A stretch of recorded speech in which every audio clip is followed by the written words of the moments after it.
I wouldn't call it Excel hell, but we definitely have a lot of Excel sheets and they are very local.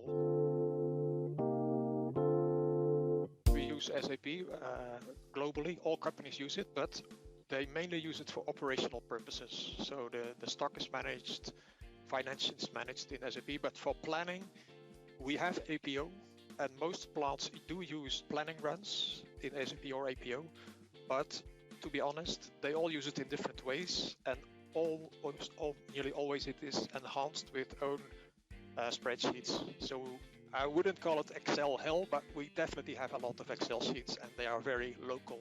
And there's a lot of knowledge inside the heads of our planners.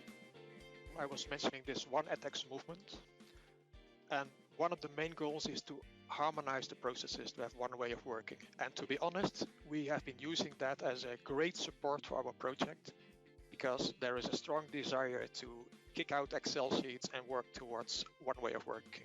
And that's what we're trying to do on this DDMRP journey.